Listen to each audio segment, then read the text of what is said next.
Barnaby Jones was a man who understood the value of a slow pace and a sharp eye. In a world that often sprinted toward conclusions, he preferred to walk, observe, and piece together the fragments of truth that others discarded. The case of the fatal flight involving Theodore Gordon was one such puzzle, shrouded in the cold, thin air of a mountain crash site and the suffocating atmosphere of corporate boardrooms. It began with a telephone call that was never completed, a hollow sound that seemed to echo into the void. Mr. Gordon, a man of precise habits, had vanished into the mountains, leaving behind a wake of questions that pulled Barnaby into the heart of the Drexler empire. The offices were cold, filled with the scent of expensive coffee and the palpable tension of executives who valued their secrets more than their colleagues. There was Balford, who wore his insecurity like a poorly fitted suit, and Cassidy, a man whose brilliant mind seemed to be fueled by a resentment that had curdled over time. Then there was Janice Harley, the executive assistant whose composure was a fortress, yet whose eyes flickered with the restless energy of a woman holding back a tidal wave. Barnaby moved through their lives with the persistent grace of a detective who knew that the most important details were often the ones people tried hardest to hide. He studied the appointment books, the flight logs, and the charred remnants of a life cut short. He visited the hangar, where the scent of aviation fuel hung heavy in the air, and he watched the skydivers, those ephemeral figures who traded the safety of the earth for the exhilaration of the descent. He found a piece of parachute caught in a tree, a silent witness to a tragedy that was not an accident, but a calculated act of destruction.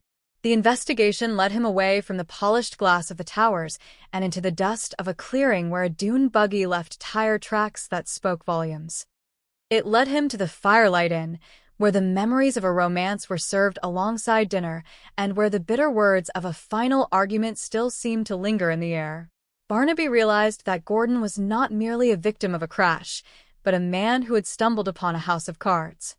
The delicate situation in the tower was not a vague corporate concern, but a systematic draining of resources, a web of forgery and deceit that threatened to topple everything the company had built. As the truth began to solidify, the danger grew. Barnaby understood that he was no longer just an observer. He was the target of a game where the stakes were measured in lives.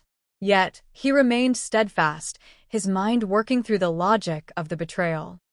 He saw the threads connecting Janice, the one who held the pen that forged the signatures, and the men who were too blinded by their own ambitions to see the rot spreading beneath them. The final confrontation unfolded not in a boardroom, but in the confined, fragile space of an airplane soaring above the earth. The air was thin, and the margin for error was non-existent. There, in the face of imminent disaster, the mask slipped. Janice, cornered by the very secrets she had tried to bury, revealed the desperation of a woman who had lived on promises only to find them empty. The greed that had fueled the scheme had left her with nothing but the chilling realization that there was nowhere left to run. When the dust finally settled and the complexities of the Drexel affair were laid bare, Barnaby found himself standing on the ground, looking up at the vast expanse of the sky. The figures, the documents, and the motives had all been accounted for. The stolen money had been traced to its source, and the men who had been wronged, or who had been complicit in their own ways, were left to pick up the pieces of their broken company. Barnaby looked toward the future with a quiet sense of satisfaction. The invitation to go fishing with Mr. Drexel was more than just a gesture of gratitude. It was an acknowledgement of a debt that could never truly be repaid. As he prepared for the next morning, he made a conscious choice to travel by car, leaving the sky to the birds and the dreamers. He had seen enough of the heights for one lifetime, and there was a certain comfort in the solid, steady earth beneath his feet.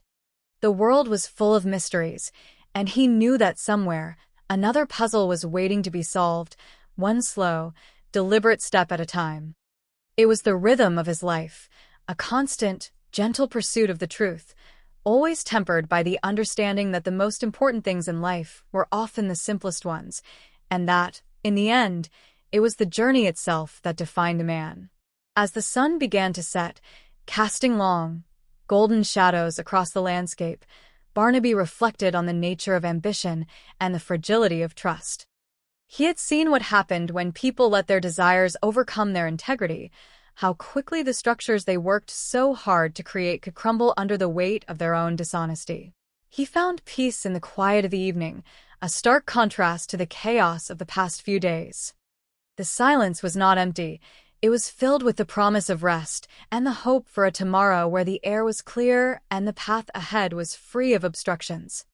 He was a man of his time, an observer of the human condition, and he knew that as long as there were questions to be answered, he would be there to listen, to learn, and to bring light to the shadows.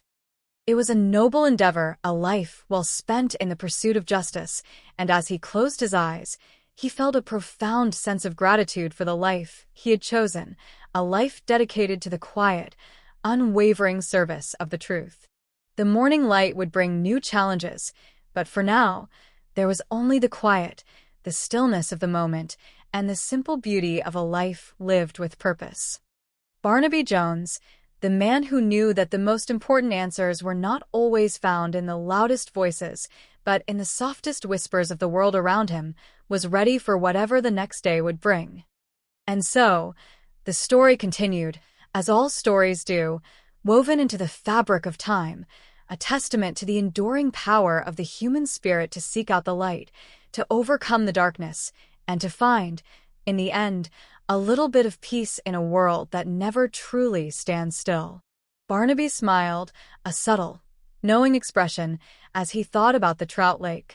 The simple pleasure of casting a line into the water, the patience required to wait for a bite, the quiet contemplation of the natural world, these were the things that anchored him, that reminded him of what was real. It was a good life, and he was grateful for every moment of it, for the victories and the defeats, for the people he had met, and the lessons he had learned along the way. He was, in every sense of the word, a man at peace with himself and his place in the world, and that, perhaps, was his greatest triumph of all. The case of the fatal flight was closed, but the story of Barnaby Jones was far from over, a narrative that would continue to unfold, chapter by chapter, in the grand, intricate, and endlessly fascinating book of life. The world moved on, indifferent to the dramas that played out within its borders, but for those who took the time to look closely, there was always something to be found, something to be understood, something to be cherished. And Barnaby would be there, watching, listening, and seeking the truth, one day at a time, until the very end. The legacy of his work was not in the headlines or the accolades, but in the lives he had touched, the truths he had uncovered, and the quiet integrity he had maintained in a world that was often all too quick to compromise. He was a reminder that even in the face of great adversity, one could remain true to oneself, and that, in the final analysis, was the only thing that truly mattered. The journey continued, and Barnaby Jones, with his gentle humor and his unwavering commitment to justice, was ready for the path ahead, wherever it might lead.